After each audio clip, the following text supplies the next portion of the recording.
Okay, आप quickly self की बात कर लेते हैं। अच्छा, कुछ अहदीस मैं और आपके सामने रखता हूँ। अबू बकर सिद्दीक का तवक्कल मैंने आप लोगों को बताया।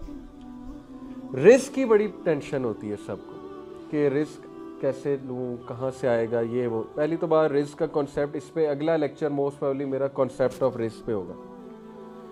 हदीस है, रसूलुल्लाह सल्लल्लाहु अलैहि वसल्लम ने फरमाया, ये हिलियतुल औलिया जिल्द नंबर 7 और 90 नंबर रिवायत है उसमें, और ये हसन अल्लामा अल-अलबानी ने इसे हसन कहा है, हसन का दर्जा दिया इसको। Were the son of Adam to flee from his provision as he flees from death. आदम का बच्चा अगर रिस्क से इस तरह भागता जैसे वो मौत से भागता है, his provision will surely reach him just as death will reach. उसका रिस्क उसे उसी तरह तलाश करता है जैसे मौत उसे तलाश करती है।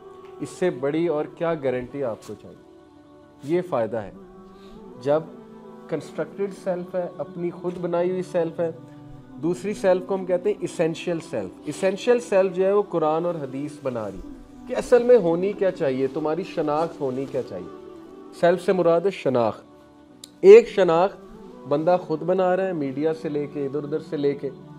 एक शनाख्त उसका रसूलुल्लाह और अल्लाह सुब्हानहू व तआला बना रहे।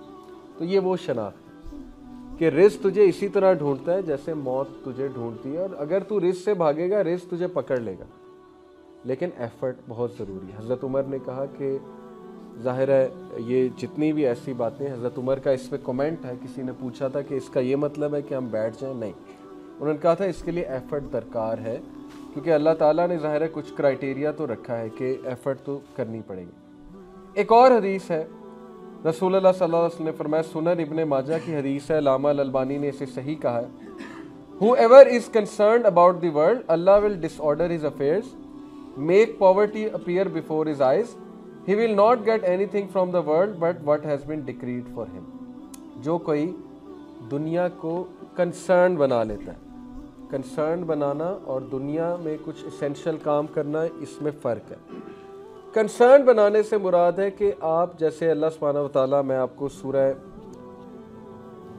कहफ की आयत नंबर 107 है गालिबन, ज़रा उस पर गौर कीजिएगा। और सूरह कहफ जो है ये एंटीडोट है, याद रखें, फितने के दौर के हवाले से। कुल हल नुनब्बिउकुम बिल अखसरीना अमाला, ए नबी क्या हम बताएं, इन्हें कहो ए नबी क्या हम तुम्हें बताएं कि सबसे बड़ा खसारे वाला कौन है अमाल के हवाले से, डीड्स के हवाले से लूज़र कौन है। अल्लज़ीना ज़ल्ला सायुहुम फ़िल हयातिद दुनिया व हुम यहसबूना अन्नहुम युहसिनूना सुनआ, वो कि जिसकी सारी की सारी सही एफर्ट दुनियावी कामों के लिए और आखिरत के लिए उसने कभी भी नहीं सोचा, लेकिन वहुम यहसबूना अन्नहुम युहसिनूना सुनआ, वो इस डिसेप्शन में रहा कि मैं तो बिल्कुल ठीक जा रहा हूँ, मैं तो ज़बरदस्त है, मेरे तो अमाल बेहतरीन है, आई एम डूइंग ग्रेट। ये है सबसे बड़ा खसारा। और हदीस में भी इसी की तर्जुमानी है कि कंसर्न बना लिया, दुनिया कंसर्न है ना। जब दुनिया कंसर्न है तो फिर बैठ के यही सोचना है कि पैसा कैसे इंक्रीज हो सकता है, बिजनेस भी कर लूँ, जॉब भी कर लूँ, ये शिफ्ट भी लगा लूँ, वो भी कर लूँ, और फैमिली भी इग्नोर हो रही है, दीनी काम भी इग्नोर हो रहे हैं। मैं बड़ा हैरान होता हूँ, लोग फैमिली को इग्नोर करते हैं, लोग रिश्तेदारों से इसलिए नहीं मिलते, कहते टाइम ही नहीं है, खपे हुए हैं जॉब्स में। अल्लाह के नबी की गारंटी, अल्लाह के नबी ने कहा सिला रहमी इंक्रीज करती है रिस्क को। इससे ज़्यादा बड़ी गारंटी हमें क्या चाहिए। सिला रहमी क्या है कि टूटे हुए रिश्तों से जोड़ना, और ये कि रिश्तेदारों से मिलना और सिला रहमी करना। अल्लाह के नबी की हदीस है, कॉन्टेक्स्ट बता रहा हूँ उसका, कि सिला रहमी वो एक्ट है जिसका सबसे जल्दी रिजल्ट मिलता है दुनिया। अगर सबसे जल्दी किसी चीज़ का रिजल्ट दुनिया मिलता है वो सिला रहमी है। ये हदीस से साबित है ये बात। हम कह रहे नहीं, रिश्तेदारों के लिए टाइम नहीं है, हम सिला रहमी नहीं कर सकते क्योंकि हम जॉब्स में खपे हुए, तो वो डिसेप्शन तो हो गई, दुनिया को कंसर्न बना लिया। तो इसलिए हमें चाहिए कि हम अपने रिलेशनशिप्स के लिए टाइम निकालें ताकि हमारे रिस्क में अल्लाह ताला इजाफा करे, रिस्क में इंक्रीज़ होगी। यकीन करें, नबी अकरम सल्लल्लाहु अलैहि वसल्लम ने फरमाया सबसे बेहतरीन सदका है जो अहलो अयाल पे खर्च किया जाए, और उसमें रिश्तेदार भी फिर ज़ाहिर है आ जाएंगे उस कॉन्टेक्स्ट में। रिश्तेदारों को बुलाया जाए, दावत की जाए, खिलाया जाए, और इसी बहाने कोई लेक्चर रखवा लिया जाए, इससे बेहतरीन दावत और क्या हो सकती है। हमारी दावतें से शादी पे हम मिलते हैं रिश्तेदारों से, वो साल बाद 1.5 साल बाद कोई शादी आ गई तो चलो सबसे मिल लिया, नहीं।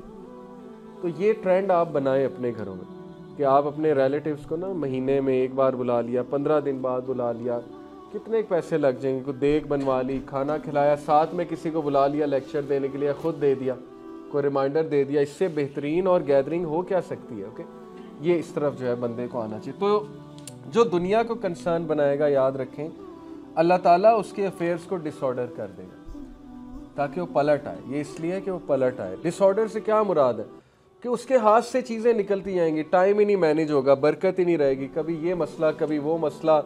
जैसे मैं आपको मिसाल देता हूँ, एक बंदा सफ़र पे निकला है, गाड़ी पंक्चर हो गई, फिर थोड़ा सा आगे गया, रेडिएटर जो है वो ख़राब हो गया, फिर थोड़ा सा आगे गया, फिर कोई और मसला आ गया, और टेंशन सफ़र पे, सारी सफ़र पे टेंशन ही टेंशन। क्यों? क्योंकि दुनिया टेंशन है। दुनिया सवार कर ली जब सर पे, तो फिर ये मसला तो आएगा। Allah will make poverty appear before his eyes and he will not get anything from the world but what is decreed. उसे मिल जाएगा लेकिन बरकत नहीं होगी उस मिलने वाले में, क्योंकि दुनिया कंसर्न है। इसके मदे मुकाबिल whoever is concerned about the hereafter, Allah will settle his affairs, make him content in his heart, the world will come to him although he is reluctant for it।